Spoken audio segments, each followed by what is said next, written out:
What's up, everyone? Welcome back to Conflicts of Interest. This is episode 152. I'm the co host, Kyle Anzalone, joined by the other co host, Will Porter. Will, how's it going today? I'm great, Kyle. How you doing tonight?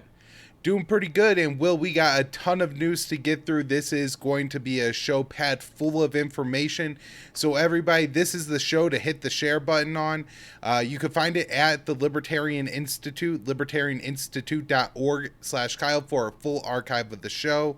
We also post a video, the version of the show on YouTube, Odyssey, and Rumble. Wherever you can, like and subscribe to the show. Most of the people who watch the show on YouTube or who watch the clips on Facebook, I can see it in the analytics. They're not subscribed or liking the page. Also, people get, unfollowed, unsubscribed, especially on the mainstream platform. So if you're listening right now, just go ahead and check and make sure you are subscribed on whatever platform you prefer watching the show, because we're going to be dropping tons of content, clips, bonus episodes. You want to make sure you're subscribed so you don't miss anything. And then people could find the show on Facebook, MeWe, or Twitter, and we post everything there. You can donate to the show at Patreon or Subscribestar. Also, wallets for crypto are in the show notes page wherever you listen to the show. And people could also support the show, Will, and this is probably the best way to do it because you get yourself some fantastic CBD products, and that's by going to palomaverdecbd.com and doing your CBD shopping. Well, they have just about everything there, and I really like the topicals. If you're a dog person and you got a dog that, has some anxiety issues, or I think even like some of it could help like their skin and everything, check out their selection for dogs. But Will, what do you prefer? Yeah, they do have a bunch of great topical salves and creams and stuff, but my favorite are the soft gels, I think. They've got a couple different formulations of them. My favorite are the melatonin soft gels. Helps me kind of unwind and relax at night. I have some problems with insomnia. They also have these high dose oil tinctures that I'm a huge fan of. So if you just want like the max dose of CBD you can get. So if that stuff sounds interesting, or the creams, or if you want extra educational resources, they got all kinds of lab results and stuff like that. Check out palomaverdecbd.com and use the promo code PEACE to get 25% off your order.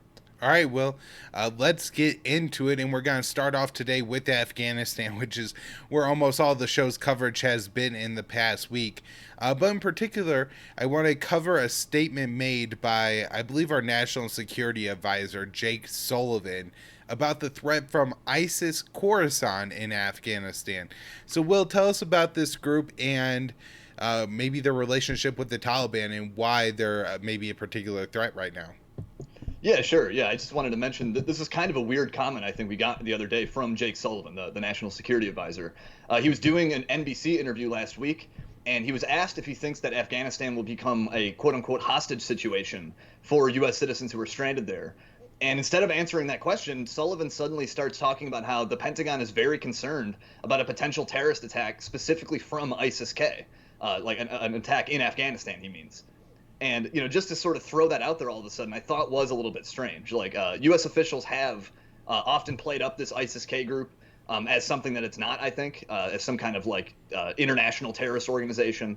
And now they do seem to be trotting them out again, just as things start to kind of be looking bad for them in Afghanistan, just optics-wise, during this very chaotic evacuation. And ISIS-K, it is supposed to be the Islamic State faction in what they call the Khorasan province, which is like this antiquated term for this region that covered parts of Iran and Afghanistan way back in the Middle Ages or something. But that's what this name they've given to basically the Afghan faction of their group. And it has been kind of hyped up as if it is a genuine Islamic State cell that is planning terror attacks on the West, and that has like aspirations for statehood, beyond their local region. But that really is not what this group is. Really, this is a bunch of former fighters from the Tehrik-i Taliban, the Pakistani branch of the Taliban. And a bunch of them were displaced from Pakistan by the government there. They launched attacks on them. They wanted to chase out the militants. They ended up in Nangarhar province of Afghanistan.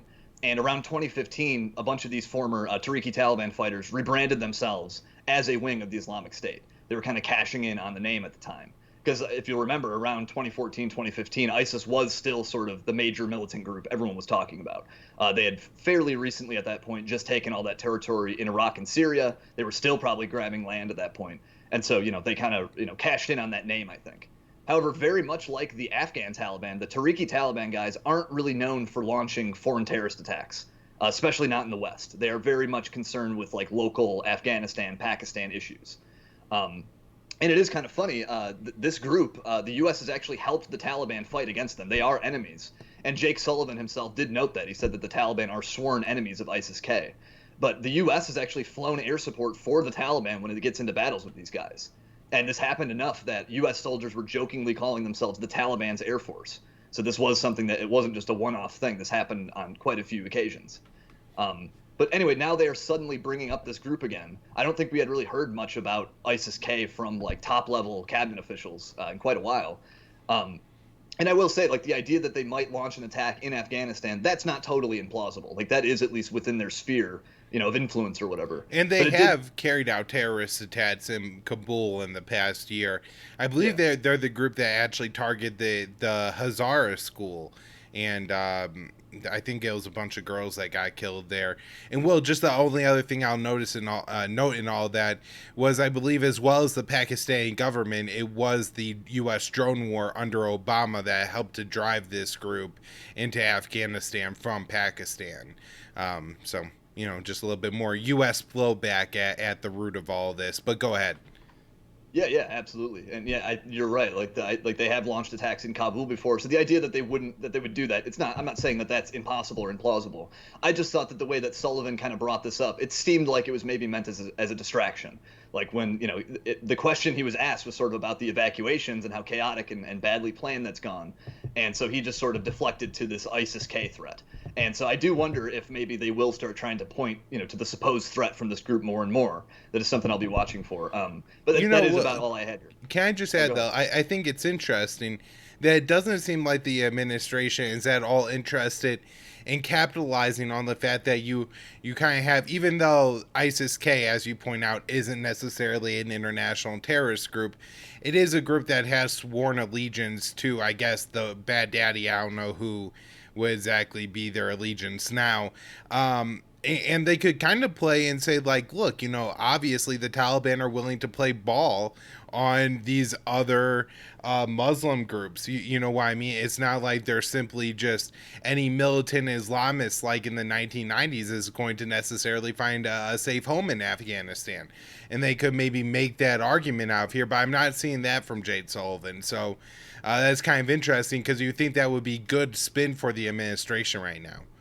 Yeah, that's a good point. That that is kind of interesting that he did mention that they are the sworn enemy of the Taliban, but yeah, he could have stressed more that that I think from their position right now, optically, that would make more sense to say, look, the Taliban is not the worst group in Afghanistan. Like, there's these other really bad guys, and the Taliban hates them. Yeah. So, Will, there are some pockets of resistance. I guess that's the way the media is framing it. The mainstream media is framing it that there's groups forming in Afghanistan to resist the rule of the Taliban. And I've seen some pictures from Masood, from Dostum, and from Noor, who are all Afghan warlords who seem to be assembling some meaningful resistance. Will, they have pictures with lines of Humvees. They're saying 10,000 soldiers. I don't know if the pictures show that many, but a significant number of forces. We're not talking about 10 dudes in a pickup truck or anything like that. This is a significant force. And so what do we know about this resistance so far? Yeah. So I have seen some of these pictures you're talking about too. I saw recently there's a big convoy of trucks, technicals with guns bolted to them, but flying the old Northern Alliance flag. And the Northern Alliance was this sort of multi-ethnic group of warlords that came together to resist the Taliban when they were when they took over. And I think there was a lot of there was all kinds of civil war after the Soviet occupation, and I think the Taliban sort of emerged from that victorious, but they became the government back in the 90s. But the Northern Alliance was one of the sort of the major warlord faction that resisted them. And now you do have these groups coming back together. Their previous their stronghold previously was the Panjshir province. And I think that was one of the only places the Taliban did not have full control when they actually were the government. And so now you do have these forces sort of gathering there, apparently. There's a bunch of ethnic Tajiks who used to serve in the ANA, the Afghan National Army, who are now, I guess, bringing themselves and maybe some gear into Panjshir. I know that the former now vice president of Afghanistan, Saleh, he went there as well with, I think, the son of Ahmad Shah Massoud, who was this big Tajik warlord. And his son is sort of taking the mantle for him. And so, yeah, there is sort of like this presence of warlords and fighters gathering now in Panjshir. I'm not totally sure what sort of strength they have. It was actually interesting. Masood's son actually published an op-ed in the Washington Post the other day, and he was calling on the Friends of Afghanistan, so-called, to sort of start lobbying their Western governments for help and assistance. And I'm not so sure how likely that is after a 20-year war against the Taliban, that Western governments are going to start arming and training anti-Taliban fighters. But they are certainly making this push. They are trying to sort of mobilize anti-Taliban forces in Afghanistan. Yeah. So, well, I guess I'll disagree with you a little bit there. And to some extent, I think it may be unlikely that the Pentagon or that there would be maybe an overt program to train these guys. But the CIA, I think, can very much identify this. And this is something that I talked about with Sky Horton last week on the show. And we have a great segment on the possible relationship with China. But I think one thing the CIA is really going, and even the Pentagon will try to do, is roll anything they want to do now into Afghanistan, into the great power competition argument, and say that, we have to have some, proxy force of our own in Afghanistan to check the Chinese influence. And I'm even seeing this, just from random either think tank heads or just conservatives mostly on Twitter who just the Afghan people don't matter, so we should make their country as unstable as possible, that way China can never connect itself to the Middle East through Afghanistan or mine their lithium or something like that. So I do think that it's a real possibility that we could end up backing these people, even if it's through more covert CIA Timber Sycamore-esque programs. But these are, some pretty brutal warlords involved here. We're talking about, in particular, Dostum, who is renowned for sodomizing people with a barrel of a rifle. That's what he is known for. I think he actually, for years, had to live outside of Afghanistan in exile because even by Afghan standards, he was a war criminal. And so these are definitely not the people you want to be backing. And while, I would be horrified if the U.S. was backing the Taliban, because they're going to be, I'm guessing, not too great of rulers in their country as they consolidate power and everything. But at the same time, we know that Dostum's a horrible man, and the warlords here involved are very problematic, and we should just take no part in this anymore. Yeah, and absolutely, don't get me wrong. I don't doubt that the CIA or some intelligence faction might back some of these fighters. I was just saying I doubt that there's going to be this massive push to help them take back the country from the Taliban, sort of what Masood was asking for in that op-ed. I'm not so sure he's going to get all the help that he wants. Although, yes, certainly, I don't doubt that there will be some, help to those groups. Right. However, there was one thing I wanted to mention that you had talked about on the show one of the last times we were on. You were saying how, we might sometime soon get some reporting that explains exactly how the Taliban took over the country. Like, why did all of these cities fall one by one with not much resistance from the Afghan military? And there's this guy, Atta Mohammed Noor. You mentioned him a little while ago. He is the former governor of Balkh province, and he's a warlord, a major warlord in the group called Jamaat-e-Islami. And he was tweeting some pretty interesting stuff just before the fall of Kabul that I think kind of goes in the direction of what you're talking about, of possibly explaining how all this happened. And so Kabul fell on a Sunday. And on that Saturday, if people are watching the video version, they can see the tweet on the screen. But Noor he tweeted that his home province of Balkh was captured because of a, quote, very deep conspiracy. And that he's saying that Kabul is now facing the same thing. And then he also said in a separate tweet, he said, despite all of our firm resistance, all the government and military equipment was handed over to the Taliban as a result of a big, organized, and cowardly plot. And then in another point, he said he has a lot of untold stories to share about how all this happened. And as far as I know, he hasn't said any more about this. And certainly I leave open the possibility he could just be kind of talking big to sort of explain this big defeat. He was chased out of Mazar Sharif, and he had to flee to Uzbekistan. So that was kind of, I'm sure, a humiliation for him. And so maybe he wants to have a story about a conspiracy to explain that.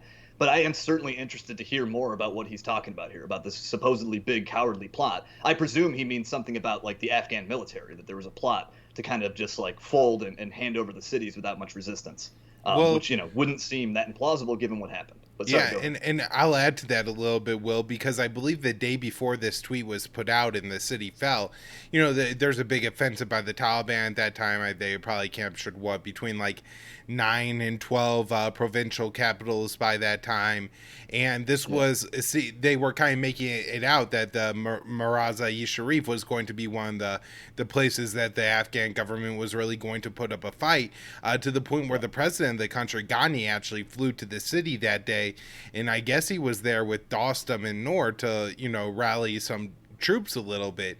And so Yeah. maybe he feels like there was some double crossing, even going up as high as the president. He was baited to go out there, and then the army fell or something like that. So really interesting point, Will. And anything else on that? No, certainly. I checked his Twitter before we went on to see if he put out anything else since, but no, I think the 14th is the last time he said something. So I will, continue to check back on that. All right, so I got just a couple news stories I wanted to bring up. The Pentagon is now reporting that they have 5,200 troops at Kabul airport.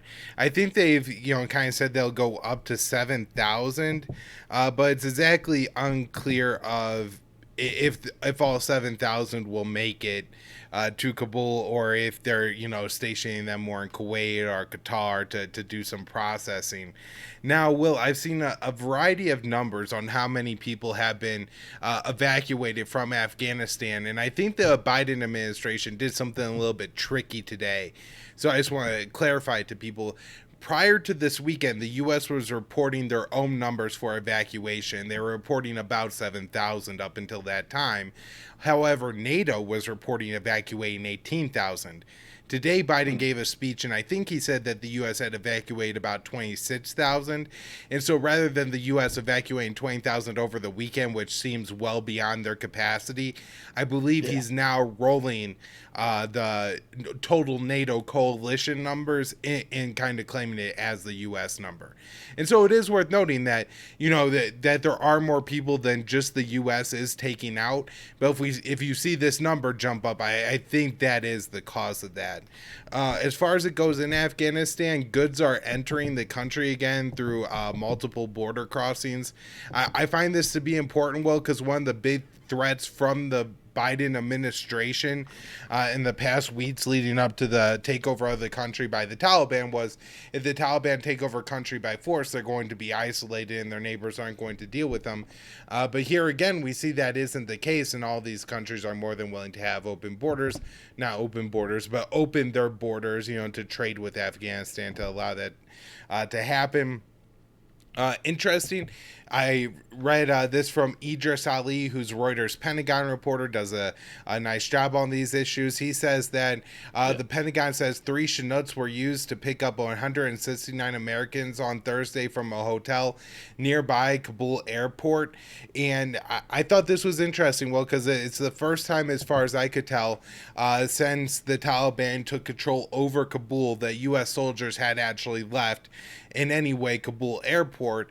And I'm wondering if this showed that maybe there was some coordination going on between the U.S.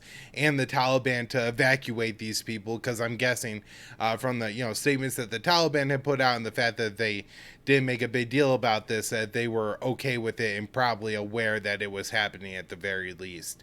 Another, I guess, thing I just wanted to talk about a little bit, which is the scene at the Kabul airport, where I think if you look at Western press, they're reporting that 20 people have died in the past week. It's unclear to me how many of those people have died in the airport, how many of those people were the 2 or 3 that died falling off a plane, if they're counting the person who was found in the landing gear, and then, people who have been crushed to death outside of the Kabul airport. I saw a statement from the Taliban today saying that basically they were doing the Americans' dirty work outside the Kabul airport. I don't think it was from an official Taliban account, just some a Taliban official had said that, and that seems to generally be the case right now, essentially because of the American occupation and the way we left the country. There's a mob scene right now at the Kabul airport. Now, I don't know, maybe there's no way to prevent a mob scene at the airport, Will. There's probably more people that were going to want to leave than the U.S. Government bureaucracy was ever going to take out of that country.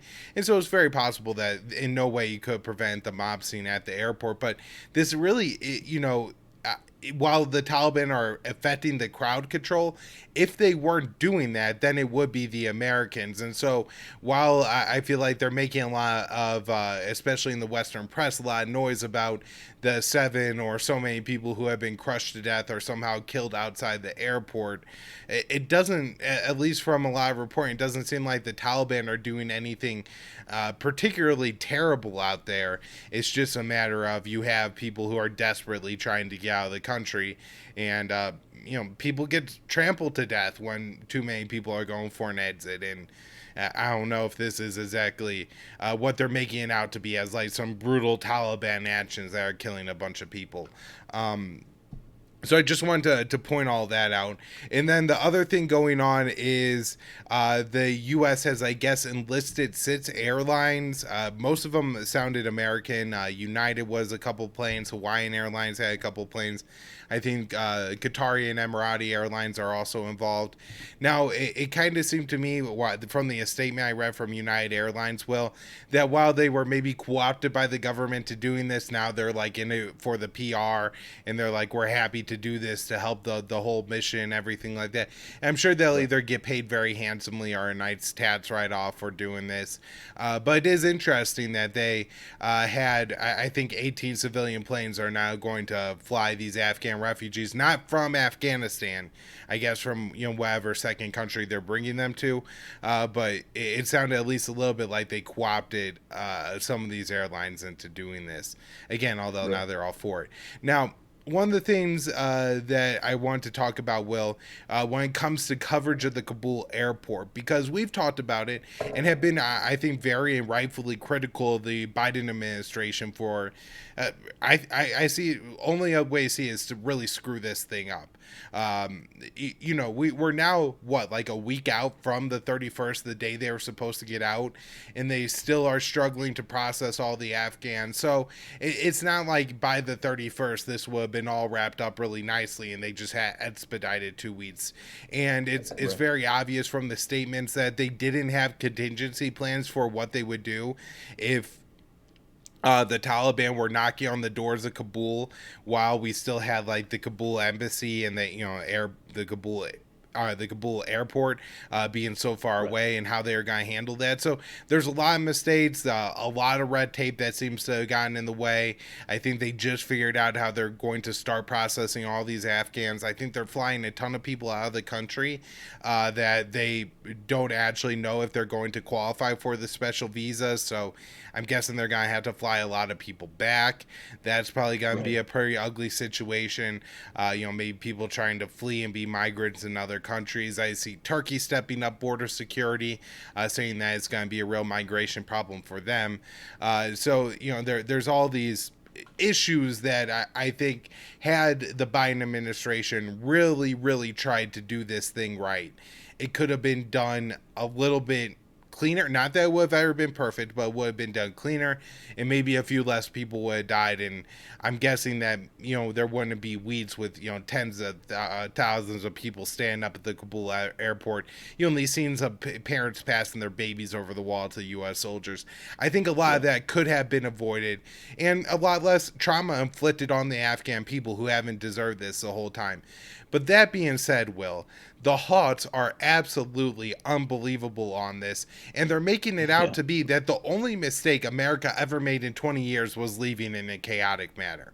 It's absolutely unbelievable. And so there's 2 really good articles that kind of touch on this at the Quincy Institute today. One by Jim Loeb, where he goes in and breaks down the amount of time that the American, not mainstream, not cable news, Will, but the regular news, I think ABC, NBC, and CBS, those 3, and he breaks down the amount of time that they've covered Afghanistan. And for people looking at the show right now, you can see this graph where after 2008, 2009, where there were 735 minutes of coverage for a full year between those 3 networks, it significantly drops off. And by 2012, it's not even 3 hours of an hour of coverage per network a year. And so Wow. there's just absolutely, Americans aren't aware of this. In 2016, it was 27 minutes of total time. And in 2020, it was only 5 minutes of total time. And so, this is to show that Americans haven't in any way been exposed to what's going on in Afghanistan. The media hasn't even bothered to cover it. So all these years, especially during the Trump years, where he really ramped up, we're one of the only people that covered that. You know why? I mean, we're probably Yeah. one of the largest shows that actually took time to say Trump is dropping 6,000 bombs plus a year on Afghanistan. That's 20 plus bombs a day. He's carrying out all these, different operations. The U.S. is killing more citizens than the Taliban in the country. We're killing record numbers of civilians, and there's no coverage of it at all. And then suddenly there's a mob scene at the airport. And in all honesty, Will, I don't want to downplay the violence that happened in Kabul. I don't want to, the people that have died. I think a little girl they're saying maybe got crushed. Absolutely awful. But they haven't covered the Islamic State suicide bombings in the capital of Afghanistan the past couple of years. They haven't covered the U.S. Massacring numbers of civilians with drone strikes and airstrikes in the past couple of years. Far more people have died in U.S. airstrikes. They barely gave any coverage at the time in 2015 when Obama killed all those people in the Kudus airport. And so it's very telling that the only time the life of an Afghan matters to any of these people that they're willing to bother to cover it and talk about it, Will, is when they could use those lives to continue to bomb Afghanistan and fund their war state. And I Right. thought that that coverage was very telling.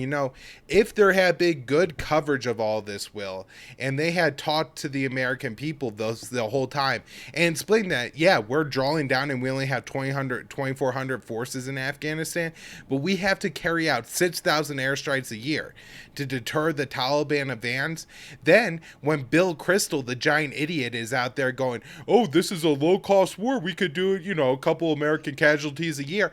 No, it's not a couple American casualties a year. It's thousands of Afghans dying at the result of American airstrikes in that country. That's a part of the cost of the war, too. And he's saying that we have to wage this low-cost war for the lives of the Afghan people. It's an absolute absurdity, and he should be laughed, and every American should know to laugh at the buffoon. And yet, people take him like an authority because nobody's bothered to cover what's happened in Afghanistan in the past couple of years. It's also, if there was more than 5 minutes of coverage in Afghanistan last year, Will, maybe people would understand and not be so stupid to believe that we could continue to wage this war without any American casualties, because the mainstream media would have said the only reason there's not an American casualty during last year, 2020, Afghans fighting season, was because there was a peace deal between the U.S. and the Taliban. And there was just no coverage of it. They didn't bother to talk about it at all. Imagine that. America's largest war, they signed the deal to end that thing, longest war, they signed it to end it last year, Will, and there was 5 minutes of coverage on ABC, CBS, and NBC. How is that? Yeah. I mean, that alone should be telling to the American people that they're being lied to all the time. Now, the other article is Ben Armbruster, and he gets into a lot of the kind of the same issue here, where senators are now demanding an investigation of Biden's withdrawal process, which I don't think is something irrelevant, to talk about the decisions that were made to leave all this military equipment at the Kandahar airfield and stuff like that were obviously going to be taken over by the Taliban. The fact that they didn't really have a process in place for the Afghan citizens that didn't have a passport until a couple days ago. Like, all these things are absolutely inexcusable, and heads should roll at the State Department, at the Pentagon, and in the White House for it. However, for all the bad things that have happened in the past week, it is minuscule to what the U.S. has done to Afghanistan in the past 20 years. And in 2019, December 2019, well, we had the Afghan papers that came out, and they went and showed in these papers, in this report, that the U.S. political and military leaders have been knowingly lying to the American people for 20 years about this war to keep it going.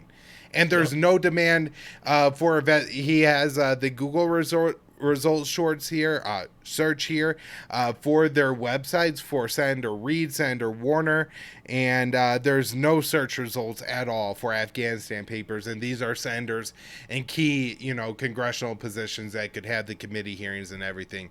And so, Will, I just wanted to talk about this because we had spent a lot of time about the scenes at the Kabul airport. And again, I think we rightfully criticize the Biden administration, but unlike all these other media outlets, we have covered Afghanistan the whole time. Well, not the whole war because we weren't old enough to, but essentially, the past 5 years or so, Will, me and you have been on this the entire time talking about what's happening in Afghanistan every week, and our audience knows that while the withdrawal is chaotic, it was the really only decision that Biden had to make at that time was to get out of the country, and that while it could have gone better, it was the right decision and not to believe the crap from the war hawk. So I don't know if you have anything about this. We move on to Cuba though. Yeah. I just wanted to say that, I think that this lack of coverage did create a lot of these weird expectations of what might happen when we left. And just like the media, as much as politicians, dropped the ball in trying to explain what was going on here to people. And so when we finally do leave, people have all these expectations that it'll be nice and orderly. And no, that's not what's going to happen here. But I do agree too that Biden he deserves criticism for the way this has all been organized. It seems like they should have been more prepared for the Taliban to possibly march into Kabul. However, I don't want to let that, I think a lot of the hawks are completely allowing this to overshadow the good, obviously the good news of the war ending. So certainly I'm willing to criticize Biden on this, but I don't want to let that overshadow that ultimately this is the right decision. Even though it's not been managed the best, I do think this is the right move, and there is no other move to make. Right.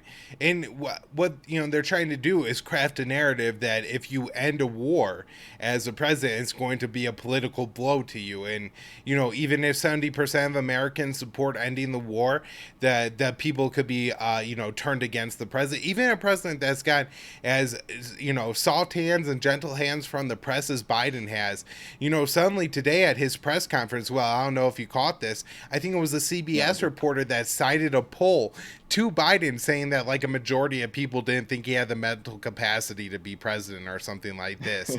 And so the media has turned on Biden.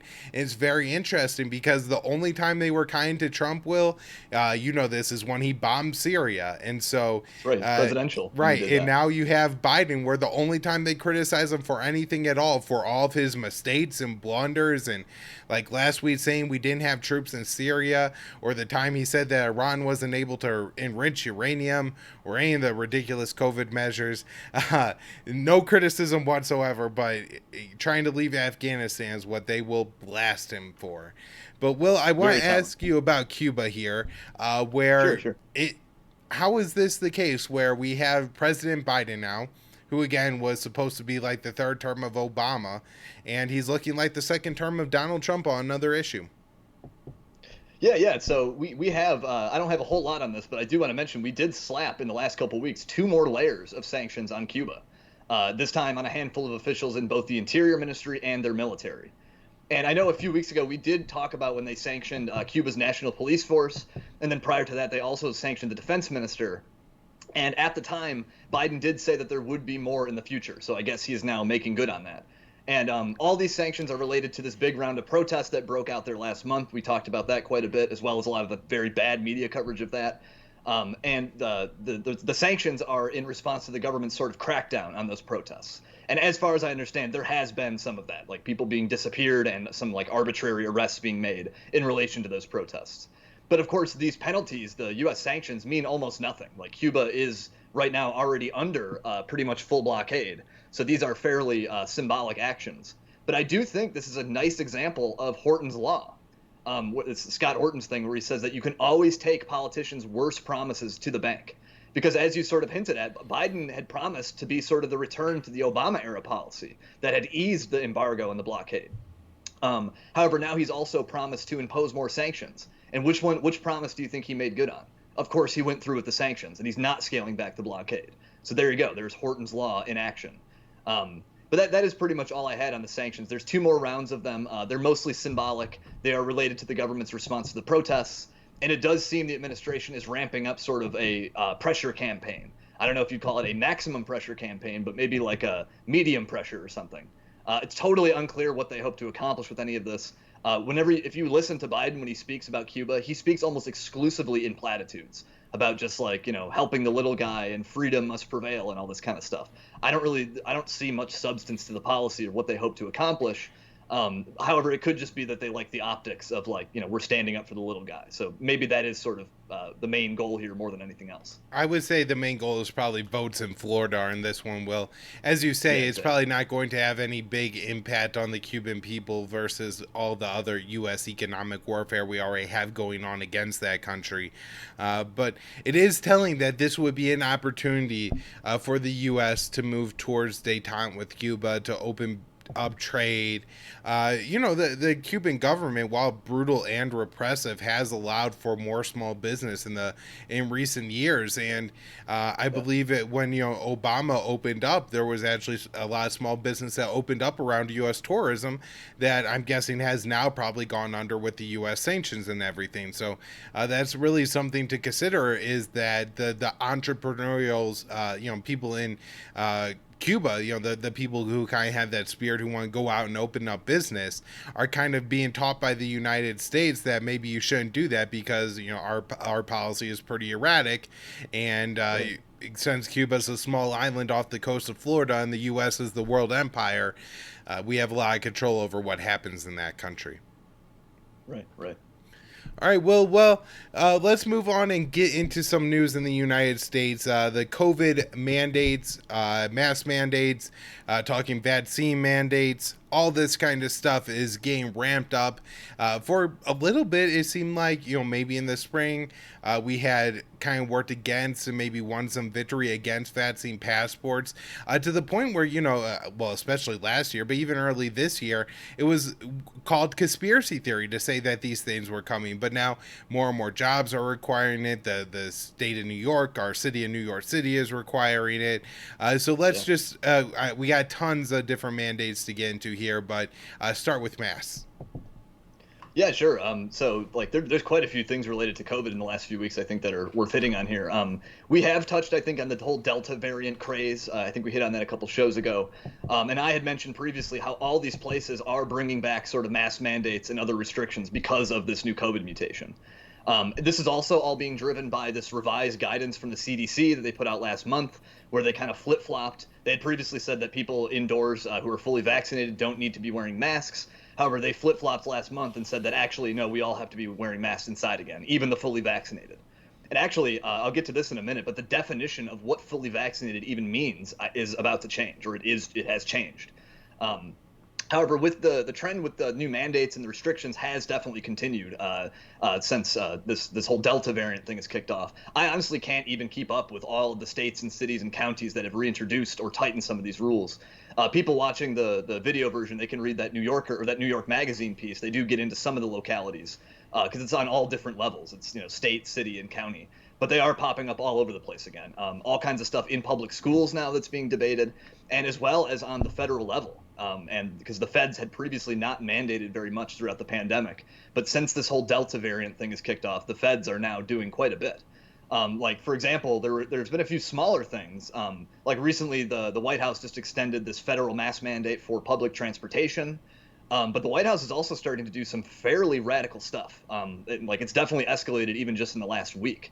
Because last week they put out this announcement where they kind of listed, 3 or 4 things they're going to be doing. And they're talking about now trying to do things on the federal level to overrule governors who try to ban mask mandates in their states. Like Florida and Texas, I think, have a few others have done that, trying to just say that like businesses and schools and stuff can't mandate masks. However, the Biden administration is now saying that they're going to try to interfere with that in some way. They've been pretty vague about it, but I think they're talking about like doing things in courts to try to interfere with these governors. So that's pretty alarming that they're going to start trying to like impose themselves on the states. They also previously had said that all federal employees have to be vaccinated. However, as of last week, it's now all staff at nursing homes that participate in Medicare and Medicaid. And according to the White House, that comes out to like 15,000 facilities and 1.6 million workers. And so the number of people who are now federally mandated to get the jab, it is slowly growing. Like, we have these 1.6 million workers at these nursing homes, as well as all federal employees. And I don't expect that to stop growing. I think that that population that is federally mandated will continue to grow. Right, especially Even though, when we talked about the Pentagon already, which is it only active duty or is it everyone? Because that's like 3 million employees at the Pentagon, and so that's another huge chunk of employees. yeah, the last I had seen, they were talking specifically about active duty. However, once this stuff gets FDA approval, I expect that to grow, and I will hit on that more. And I did want to mention too that like they're pushing all these mandates and stuff, even though right now none of the 3 vaccines that are approved on an emergency basis in the U.S. have full FDA approval. So like they're moving ahead on this stuff before the FDA even really gives its green light. Now, all this mandate and restriction stuff, I think it is going to continue as long as the Delta variant is sort of being hyped. California, I know, just rolled out a statewide vaccine registry to track who's getting the shot. I don't think they've created like a mandate or a passport for the whole state yet, but that would seem to be sort of the logical next step after creating this registry. I know LA as a city is already talking, or maybe it's LA County talking about doing a pass, just like New York City is about to do. And New York State also had some sort of like limited version of this, the Excelsior Pass. But I think this is all becoming more and more common, these kind of mandates and vaccine passes and all that kind of stuff. So I think we can expect more of that. Now, in terms of the vaccines themselves, they have been slowly trotting out this idea of booster shots. And that's becoming sort of like more and more a major story. The FDA initially authorized these for Pfizer and Moderna a few weeks ago. But specifically, that was for people with compromised immune systems. These were supposed to be 2-dose vaccines, the Pfizer and Moderna shots. But now they were saying that these people in this vulnerable category may need another shot. However, that is not all. Like, that is now not stopping with the immunocompromised.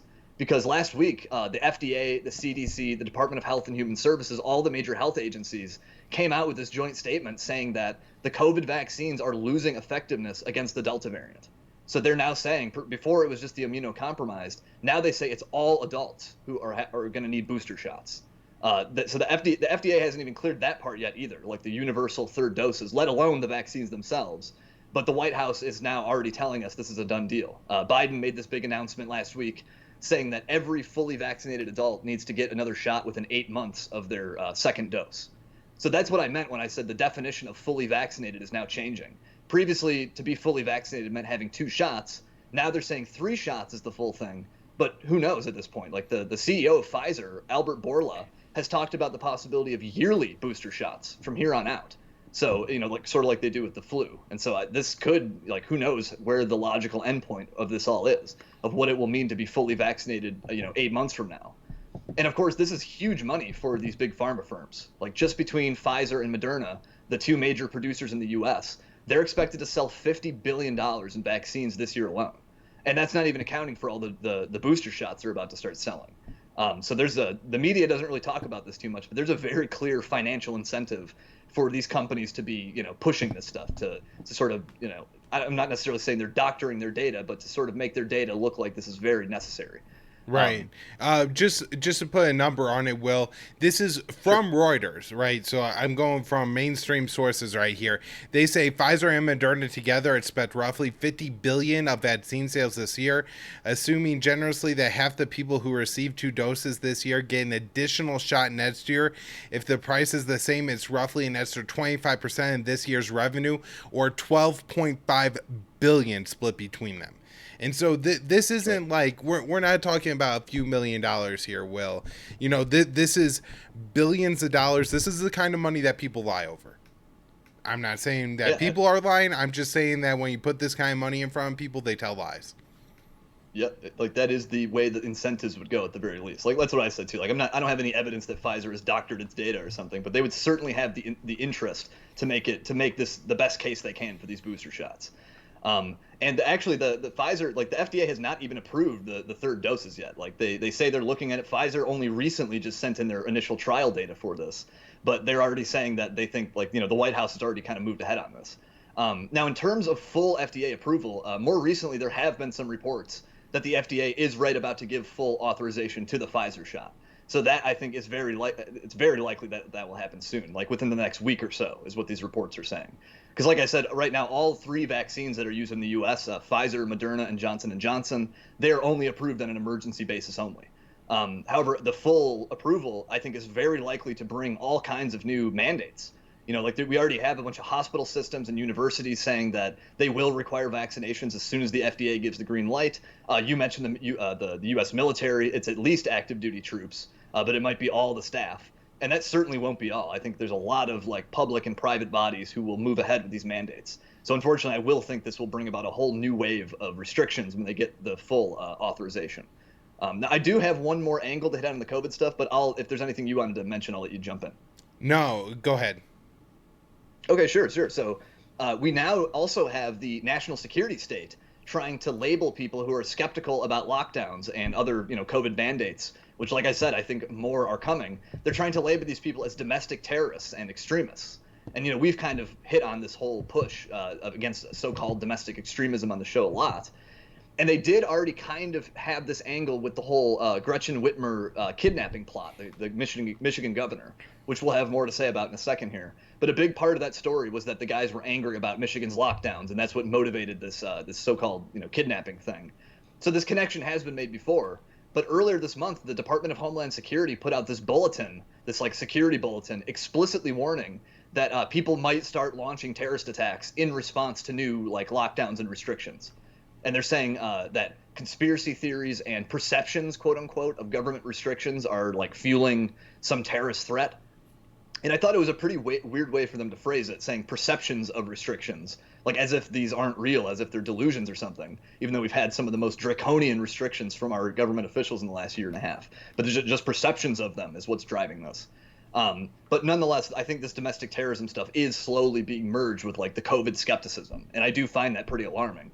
Like, it is an insanely Orwellian idea that opposing this stuff is what makes you extreme and radical. Like governments on every single level have grabbed insane, ridiculous amounts of power over the last year and a half. People being told they're not allowed to leave their homes or go to work. Like, that is the extreme and radical thing, not being opposed to it. But of course, that's the way the DHS sees it. They see that there's a terrorist threat from people who are mad about these lockdowns and stuff. But I mean, oh, go ahead. I just wanted to tie that in, especially with rhetoric you hear from people against, people who are unvaccinated. People who are advocating vaccines could get away with essentially saying everything they want. I heard somebody post on Twitter not that long ago, if everybody had gotten vaccinated, the pandemic be over by now, which is, a confusing statement when they're saying that you had to get a third, booster for the Delta variant and it's less effective against the Delta variant. Not to mention, if you look at this is a worldwide pandemic, obviously, and while there are a lot of people who have been vaccinated, there's not a plan to have everybody vaccinated until 2023, and so it's not even feasible to say that everybody would be vaccinated by now. There's just not that many vaccines or ability to get everybody the vaccines at this point. So it's just completely untrue statements. And then again, the variants are somewhat vaccine resistant, so then you have to at least acknowledge that, oh man, that might be a problem. But no, you could just say that. And then the other thing is that I think Sean Penn was the one who said that unvaccinated people are basically walking around and pointing a gun at everybody, in this kind of rhetoric where they're I think going to made the jump to anybody who's resisting at all to the regulations and restrictions and mandates are potentially terrorists, or who are like biological terrorists kind of thing. Yeah, man, and the logic of this stuff, it just it jumps around so much, because even with the booster shots, there's now like a cohort of so-called experts and scientists saying that maybe the boosters aren't so necessary. I know CNBC ran this story where they were quoting all these people saying that, well, hey, people who get like breakthrough infections with the Delta variant, even when people who are fully vaccinated, hey, they only have mild symptoms, so it's really not that big of a deal. But for the last 8 months or something, we've been told that you have to get vaccinated not only to protect yourself, but to protect others. And so now suddenly for all these experts, it's not that big of a deal if you're walking around with just mild symptoms. Whereas if you were unvaccinated with those same exact mild symptoms, they would say you're a dire threat.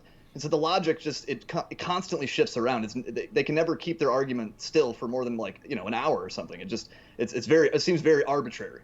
All right, well, I gotta ask you about this because you posted this fantastic article today and had a little Yeah. thread on Twitter. This is from New York Magazine.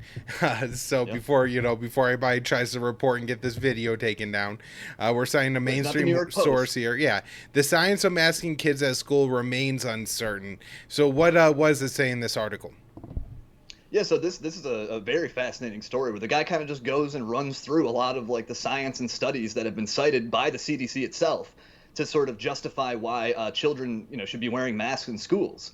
And he went through like the CDC's latest guidance on this. And I think there were 17 studies. They had a bunch of different references, but not all of them were about like masking and stuff. But he pulled out I think the major 17 studies they're citing to justify masking in schools. And he found that these studies, they don't even have control groups. And they're just lumping in all these different mitigation measures and just assuming that masking is the one that's helping. And so like ventilation was a very big one that like they're basically not like separating their variables because like, they're gathering data. Ventilation might actually be the thing that's improving their outcomes, but they're just coming out and citing these studies and saying, look, this shows that masking works. And really in study after study and over a dozen of them, that's actually not what's being proven at all. And so people always say like, oh, you got to follow the science and look at the CDC has all these studies, but not all studies are created equal. Like if you don't have a control group to compare to, then how can you really draw like definitive conclusions from a lot of this? And this New York Magazine piece, it goes through and he cites a bunch of other experts who've also reviewed some of the literature. And they're saying that like we can't really find any definitive studies that show like a clear benefit of masking in schools. And there's a lot of other interesting sort of considerations about how children. There's like a saying apparently among pediatricians that children are not just little adults. Like there are some weird things medically that like we might not even fully understand right now. But kids aren't just the exact same as just adults, but smaller. Like their immune systems work slightly differently, and so certain things that might work for adults, maybe there are some studies that show that masking has helped with adults. That doesn't necessarily apply to children, and so there's just a lot of different variables and considerations here. And I think a lot of people often oversimplify this stuff when they just say trust the science or follow the science. Well, when you start looking at some of the science and studies that have been cited, it doesn't really seem to support the position they're saying it does. Right. Well, it's also interesting, Will, that when we talk about mitigation measures, especially when something like school and like kids' development, and we're now going on like 18 months of them like having limited social contact and wearing masks and everything. Yeah. It's interesting that we're not talking about like numbers here, and they're saying like we could reduce transmissions by 4%, but what does that mean for kids? I just throw numbers out there, right? But there isn't anything concrete. It's just like masks work, so we have to use them. That's Right. as far as they go in their analysis of all this. And no, there are other variables to life and other things to talk about, especially when you're talking about children. And so it's interesting that there's all these problems with the mask, especially the science around schools, Will, but to have I guess, not even like a good study to like base the conversation on and to really, break down what would be best for the kids, which I think should probably be the number one priority in schools. Like, sorry if you're a teacher. I worked in a school before. I worked in a school where teachers took punches, they got spit on. It's part of being a teacher. You know what I mean? Like kids are Right. developing. When you develop, you're not, you gotta learn, and you gotta learn by doing things wrong. And so there's some risk to being a teacher, and catching COVID is one of those things. Hell, anybody who works in a school knows that you're probably going to get a pretty nasty version of the flu every year or two, and Right. that's just part of doing it. And so it's very interesting again that there's no conversation around what's best for the students here, even if they could prove that the masks were effective, which at least by this article in the New York Magazine, Will, it seems to say not that masks don't work or anything like that, just that the studies don't show that they do. Right, right, yeah, exactly. That article doesn't prove that masks don't work. It's pointing out that the evidence being cited to say they do is not what the people who are citing it say it is. And it's kind of weird. My colleague at RT, Riley Wagamon, did a pretty good write-up where he went over and like did a timeline of the CDC's stances on masks, like including well before COVID, back in like 2008 or something. And there had been some studies on this, and the general consensus was that like, nah, this really isn't like, there's not much benefit to speak of here. And indeed, when COVID first kicked off, that's what every major health agency was saying. That was the collective wisdom. That's Kind what of Dr. that Fauci like said. Exactly. That's what Deborah Birx said. That's what the Surgeon General said. That's what the World Health Organization said. Everyone said, don't like go crazy about masks. Like they're more likely to give you a false sense of security than they are to protect you. And that like maybe N95 masks can help you, particularly in a healthcare setting. But we need to save those for our healthcare workers and all this stuff. That was sort of the logic. But yeah, like just to see how radically the narrative about masks has changed is very bizarre. It seems there's more than just new scientific studies driving this. I think there's some weird political stuff that gets wrapped into this. So, well, I just had a couple additional like mandates and stuff I wanted to hit on before we move on. California schools are going to be the first to require that all staff have the vaccination. And so I was interested in this because, when people think of staff, they always think teachers, and that's definitely true. But this also means like all the janitors and lunch ladies and coaches and stuff like that too, and those bus drivers and those positions aren't always easy for districts to fill. And so I'm wondering if you start to limit the number of people who could work at your school by who's willing to get the vaccine or not, you could be really digging into like the number of people you have willing to work. I wonder that I mean I know a lot of times schools are really struggling to get especially anybody decent, but even just bodies in the building to be teachers, people with degrees and stuff like that. Right. And then, interesting with that, Will, is if a teacher didn't want to be vaccinated, going by, who's at risk, the older you are, the more at risk you are. Well, the teacher's always, in a public school saying gonna be older than the student. And so what if a teacher doesn't want to get vaccinated, exactly, what's the risk? And I'm interested in what exactly the logic is behind this, other than the government just having the influence to be able to force another group of people to get vaccinated. Right. The New York Stock Exchange is requiring vaccination to have access to the trading floor. You won't even be able to go down there with like a mask and a negative PCR test. And so I'm seeing more and more places move towards this, where it seems like for something like the New York Stock Exchange, or like to attend the Scott Horton Bill Crystal Soho Forum debate in New York City, like this would be something that as long as you could show a negative PCR test and you're not symptomatic at the time, that they would let you in or something like that. And that's that apparently isn't an option in an increasing number of places. Now, the last story I had on vaccination or COVID was Rand Paul's suspension from Yahoo, where he talks about masking, and I think a lot of people who have stood up for Rand Paul and his what should be YouTube allowing him to post his opinions on there. Maybe he overstated the effect or the lack of effectiveness of mask. I don't know, right? Like right. You could get into that. But anyways, in this particular case, YouTube felt like he did, and then they took his video down and suspended him for a week, it being his second warning. Me and Will actually have a warning on our account for some crap that YouTube never bothered to look at or appeal on, even though it was 3 months ago. So if, we do catch a flag on this, you won't be able to see us post on YouTube for a whole week. So definitely subscribe to the show at Rumble or Odyssey if you love the video version of it. But anyways, Rand Paul has taken down suspended, and it's absolutely ridiculous that it happened, but I can't help but notice that just a week ago or before this, Rand Paul was saying that I call on those who dread hatred and anger towards our police, that there will be consequences to words and actions directed against law enforcement. And so, when he gets suspended from Twitter, then it's a free speech issue, but he's, calling for there to be legislation against people saying mean words to cops, which is absolutely absurd. So, of course, Rand Paul always has to have the part of his whatever he's got going on, but it is unfortunate that he was suspended from YouTube, and that's ridiculous. Well, we got more stuff to talk about here. Let's get into what the updates on the SITs and the FBI report, which was pretty interesting. Yeah, so I found this pretty funny. Like, I think this is yet another area where this ridiculous narrative around the riot at the Capitol on January 6th is falling apart.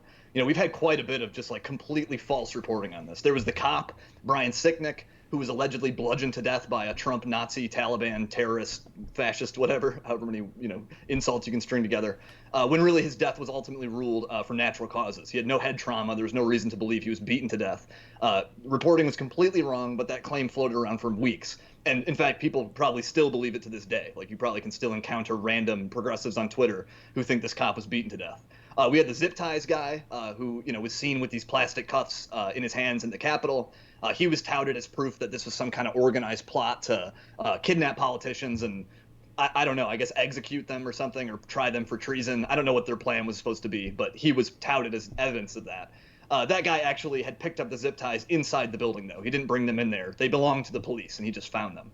And in fact, there was even some audio that came out in court where the guy was talking to his mom, who weirdly, I guess, was there with him at the Capitol. He went there with his mom, and she was basically saying, like, we don't want to use these. Like, we just don't want the cops to have them. So, like, that was even further debunked that this was proof of some kind of, organized plot. I'm sure there's more stories that I'm leaving out, just other times where this narrative has totally fallen apart. But now we have this Reuters report saying that the FBI found no evidence that this so-called insurrection was actually planned or organized really at all. They said there was scant evidence of that. Like, there was no deliberate coordination beyond, like, there were a couple small groups of people who kind of talked about entering the Capitol beforehand amongst each other. But the FBI says that nobody even in those groups had clear plans of what they would do when they got inside the building. And honestly, this is pretty obvious to anyone who wasn't just a complete hysteric throughout this whole thing. Like, it clearly wasn't an organized coup plot or any attempt to quote unquote overturn the election results. Like, what does that even mean? Well, how would they have done that? What were they supposed to do? They're going to go in and take selfies at Pelosi's desk and thereby seize the reins of the federal government and put Trump in office forever? Like, just no part of this plot makes sense. And I guess part of what they're saying is that these rioters were stupid and that they had incoherent plans themselves. But no, I don't think they were that stupid that they thought they were going to be able to do anything like this. But there are now literally millions of people who are diehard, 10,000% convinced that this was a genuine terrorist insurrection plot, like a serious threat to take power and install a dictatorship. Like, that is sort of the story that, like, a lot of the left half of America is now pushing. And it's unfortunate. Like, I don't know, I think I'm pretty good at talking to people who come from very radically different viewpoints, but I don't know how to communicate with the people who are convinced about this, who have just fully bought into, like, the, CNN, MSNBC, Democratic kind of narrative about an insurrection. It's hard to even, our realities are so different, it's hard to even reach them. And so far, I think this FBI assessment, I think it is just a report in Reuters. The last I saw it, it was not officially confirmed. But even if it were, I don't think that would be enough to dispel this whole insurrection story. Like, it's so firmly entrenched now. And especially since we've had these other stories that have fallen apart, and that did not seem to sway a lot of people.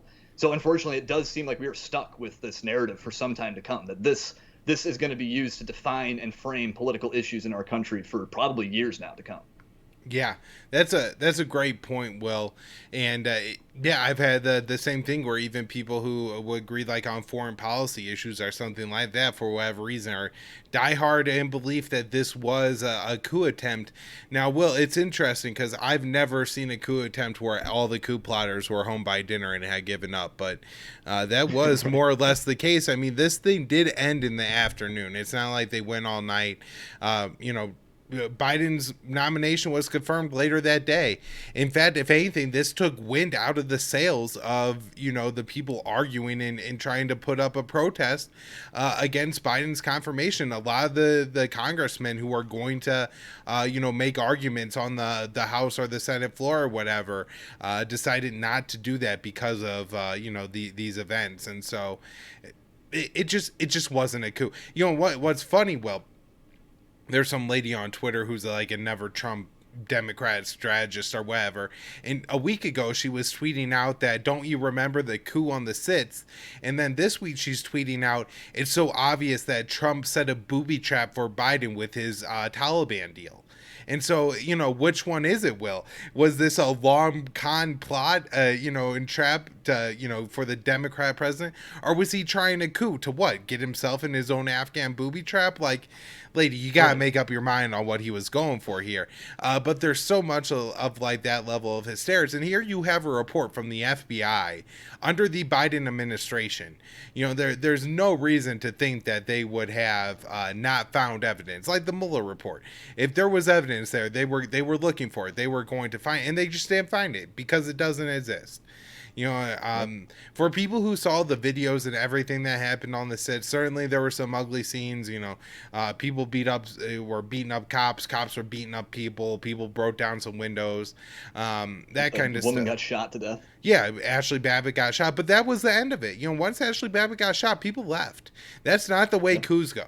You know, that's so important to point out here. You know, it certainly wasn't just like a peaceful protest. Saying that is ridiculous, but it was far short of an insurrection, and maybe a riot protest is like a good way to describe it.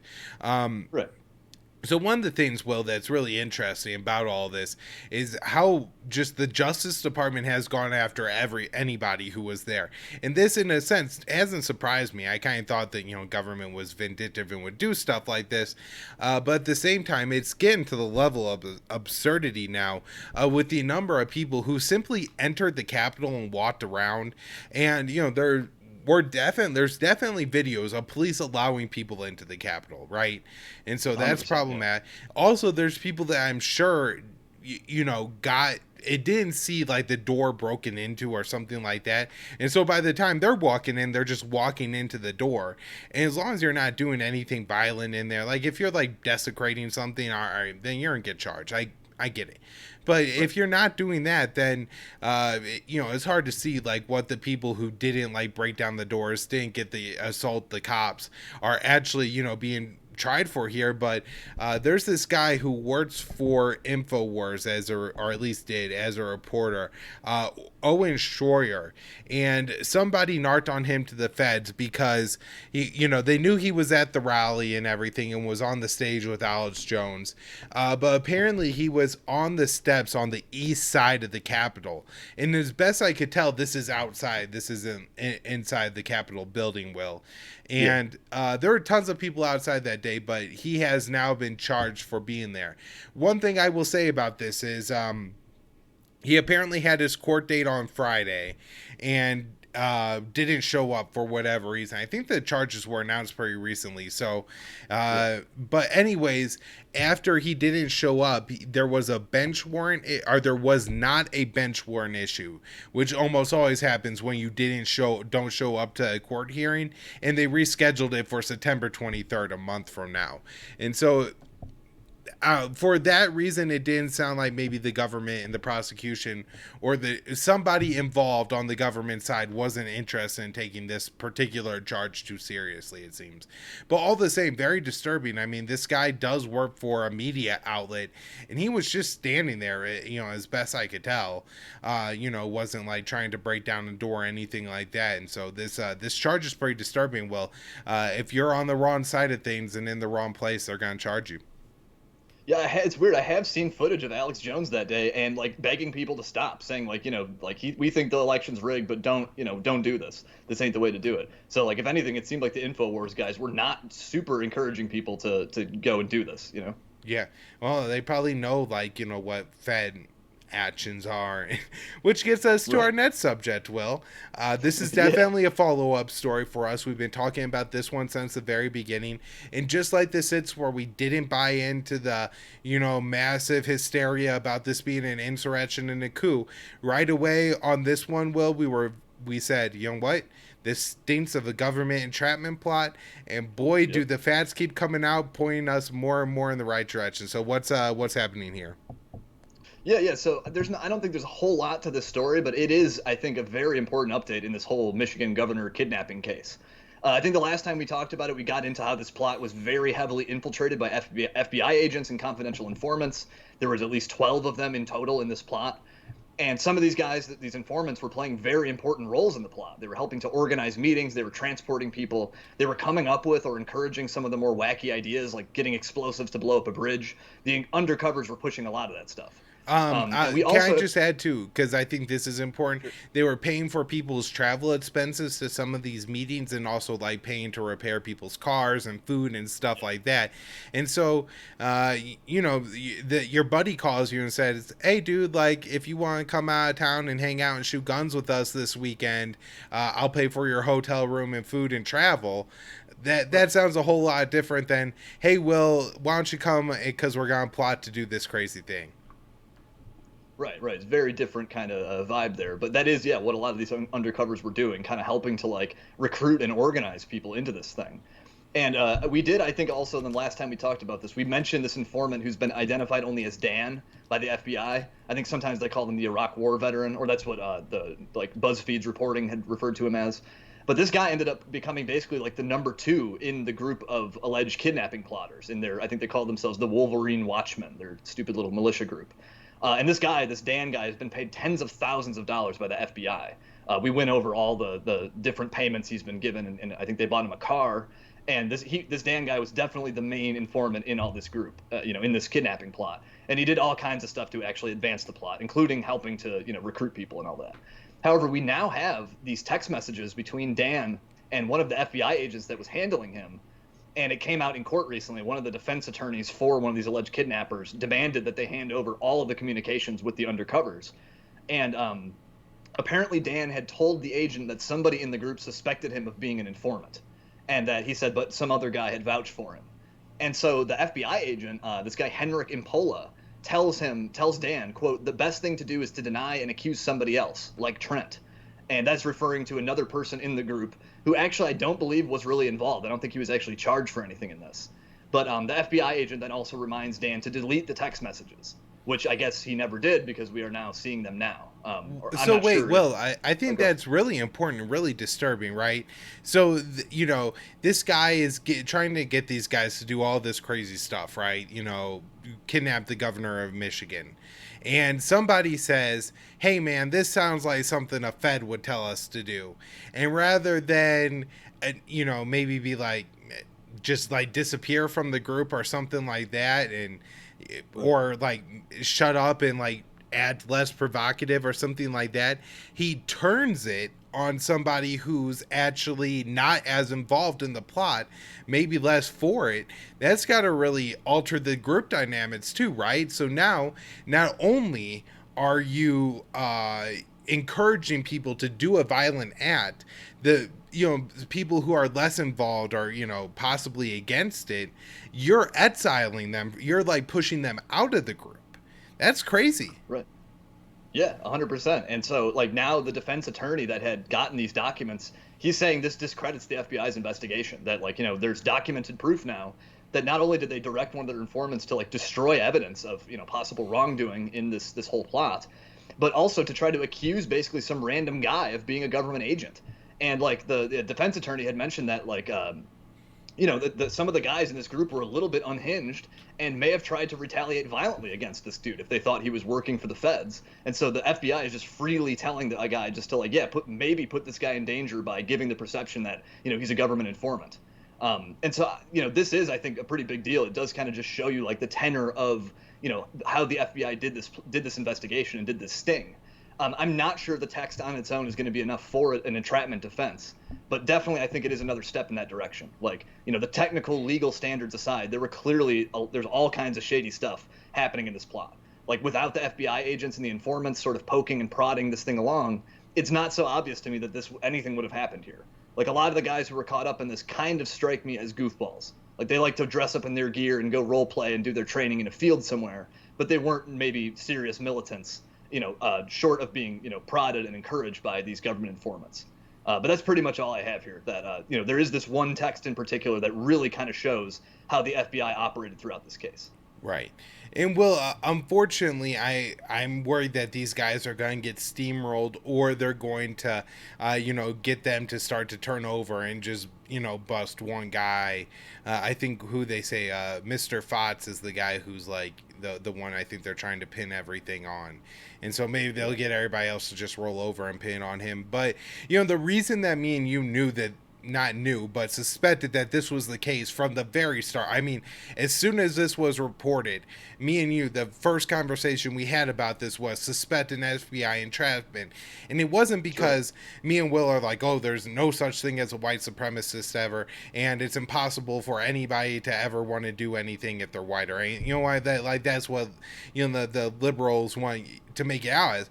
But no, it's because we have seen so many cases of the FBI for the past 20 20 years entrapping almost exclusively young Muslim men into carrying out terror plots that they have no interest in actually carrying out, and they basically just manipulate them, like just level under like so many levels of this kind of stuff too, that they manipulate people. They basically introduce somebody to like a mentor figure, and then that mentor eventually tries to get them to carry out a terrorist attack. And the mentor all along was planning this and getting paid for it. And so the FBI is paying people to manipulate other people's lives and get them to do something that they would never otherwise do. One of the great cases of this is the Liberty City 7, and there's a new documentary out on that particular case that I suggest people go to look at. And then whenever you see one of these things, FBI accuses, unfoils this plot that they're accusing of, the first thing you should think is that this was probably some kind of entrapment scam where they use multiple levels of social manipulation to get people to heartedly commit to, one day commit a violent act, and then turn that into a terrorism case and take years of their lives away. And I mean that it really like the levels they use. They'll show pictures, especially if they're trying to radicalize somebody who's Muslim. They'll show people like videos of children who were killed by U.S. drone strikes and say like, oh, wouldn't you like this? And then if that's not enough, maybe they'll have a young, attractive, maybe it's just like some FBI agent who's a dude, or maybe it's actually a female FBI agent, try to use like the sexual thing. You know how many dumb things young men will do for a pretty girl? Like, that's just like, and no girl would do this unless she's paid by the FBI, right? And then they call it mentors and imams, they use all these kind of things to trap these people. There's one guy, I think is either his first or his last name is Hamed Hyatt, I believe, and he's one of these guys who didn't even have the money to buy the things the FBI wanted him to buy to make a bomb, and they had to lend it to him. This guy had no interest in actually carrying out a terrorist attack. He just wanted some friends, and the only people he could get to hang out with them were the informants and FBI agents who were trying to trap him into blowing something up. He just wanted to like hang out with some guys. Like this is the story time and time again. Right. Some new guy comes into their life. He's their new best friend. He's really cool. He seems to be just very friendly with them. And then sooner or later, as Scott Horton jokes, he's, say you love Osama, kid, trying to get him to say he wants to, train to be a terrorist or something. And it seems like they've successfully entrapped quite a few people. And a lot of times it's either a young kid. I think there've been some cases where there were legit like mental, autism or some, something on the spectrum there where the kid was very easy to manipulate. Or sometimes it is just socially awkward. There's no actual disorder or anything, but someone who's very kind of vulnerable to manipulation like this. And yeah, they do this time and again. Yeah, loners, people without friends. The Terror Factory by Trevor Aronson, right? Yeah, correct. All right. I knew where you were going with that. Anyways, Will, we should probably wrap up there. This is one of our longest shows in quite some time, but we had just a ton of news to get through today. I got a lot of stuff coming up this week on the show, Will. Definitely covering what's happening in Haiti, what's happening in Israel, and also I have a really cool bonus episode that I think people are going to really enjoy. It's not going to be getting into news. We're talking about something different, but I think people are going to be psyched about the guest. So if you haven't already, hit the subscribe button wherever you're checking this out, whether you're following on Facebook, you're following on Twitter, you're adding us on MeWe, or you're subscribing on YouTube, Odyssey, Rumble, whatever it is. Be sure you're doing, because you're definitely going to catch this video. And Will, you're at the Will Porter on Twitter, so people should follow you there. Every pretty much day of the week you're tweeting out something good, but a lot of times it's the articles you're writing over at RT. I'm at Kyle Anzalone _. I'm always tweeting out the clips from the show, my daily news roundup, and all the important stuff that's written and posted at antiwar.com and the Libertarian Institute. Thanks, Will. Thanks, Kyle. See you, everybody.